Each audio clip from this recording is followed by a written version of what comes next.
teman-teman semua, this is EITS, Economic is that simple. Channel yang menyajikan konsep-konsep di dalam ilmu ekonomi secara sederhana dan mudah dipahami. Materi kita kali ini tentang apa ya? Let's take a look. 5 Theories of Profit. Pada sesi ini, kita akan membahas mengenai mengapa perusahaan perlu untuk mendapatkan profit.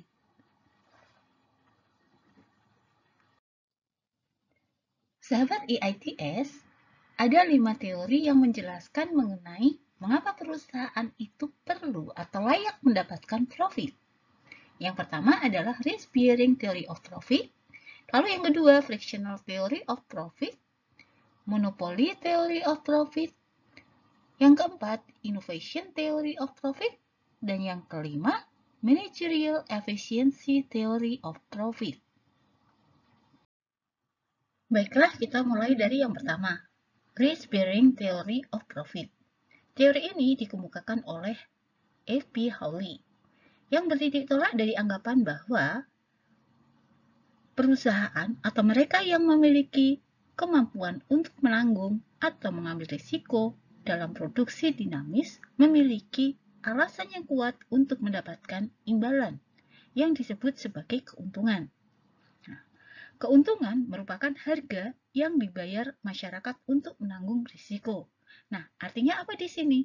Artinya bahwa perusahaan mendapatkan profit karena berani menanggung risiko. Profit dikaitkan dengan risiko, maka tidak asing lagi kan kita dengan istilah high risk, high profit, low risk, low profit. Kalau ingin mendapatkan keuntungan yang tinggi, maka beranilah untuk mengambil risiko, untuk menanggung risiko. Frictional theory of profit. Teori ini menyatakan bahwa pasar kadang-kadang dalam kondisi ketidakseimbangan atau disequilibrium karena perubahan tak terduga baik di dalam permintaan maupun di dalam penawaran atau dalam kondisi biaya. Nah, fluktuasi yang tidak terduga ini menghasilkan keuntungan ekonomi positif atau negatif untuk beberapa perusahaan. Jadi, bisa dikatakan di sini bahwa perusahaan memperoleh keuntungan karena adanya friksi, karena adanya disequilibrium, karena adanya fluktuasi yang tidak terduga di dalam perekonomian. Yang ketiga, monopoly theory of profit. Teman-teman masih ingat ya bahwa struktur monopoli dicirikan dengan adanya satu penjual atau satu perusahaan saja yang beroperasi di pasar. Dan tidak ada barang pengganti atau barang substitusinya yang mirip. Teori ini menyatakan bahwa perusahaan dengan kekuatan monopolinya dapat membatasi output dan membebankan harga yang lebih tinggi untuk produk dan layanannya dibandingkan perusahaan yang beroperasi di pasar persaingan sempurna. Teman-teman juga ingat kan, kalau monopolis atau perusahaan monopoli adalah price setter. Bagaimana perusahaan dapat menentukan harga? Karena perusahaan satu-satunya. Jadi dapat membebankan harga yang tinggi dengan cara membatasi output. Nah, secara empiris, kondisi pasar persaingan sempurna merupakan fenomena yang tidak ada atau jarang sekali terjadi. Demikian juga kalau kita berbicara mengenai monopoli murni. Dalam dunia nyata, monopoli murni itu juga cenderung tidak ada. Selanjutnya nih, yang keempat, innovation theory of profit. Inovasi. Inovasi itu merupakan hal yang sangat penting, teman-teman.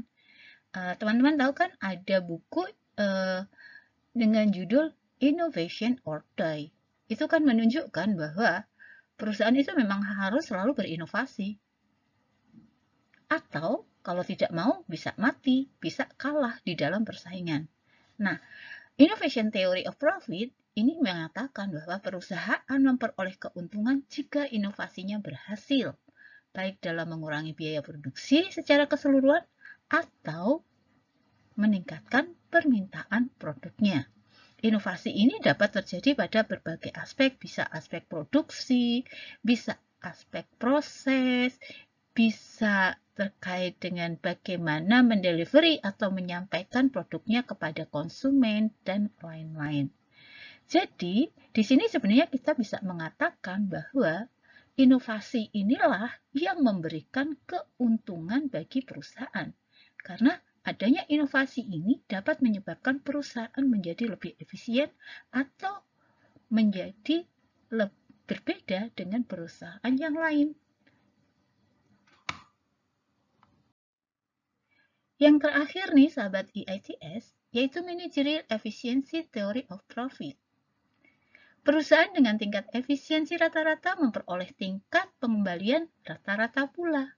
Jadi, kalau tingkat efisiensinya hanya pada tingkat rata-rata atau seperti perusahaan pada umumnya, maka juga akan memperoleh keuntungan seperti perusahaan pada umumnya.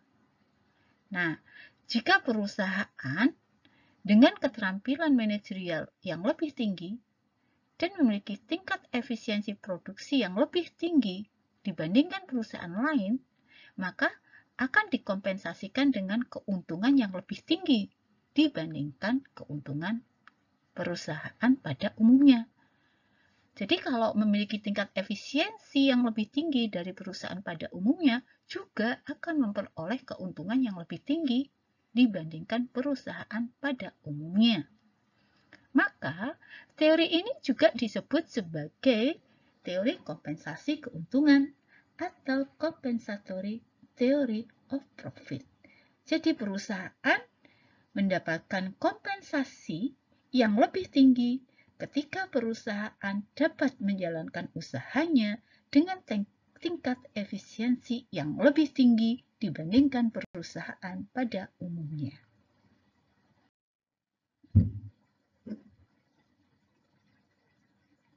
Sahabat EITS, terima kasih sudah mengunjungi EITS channel Economic is that simple.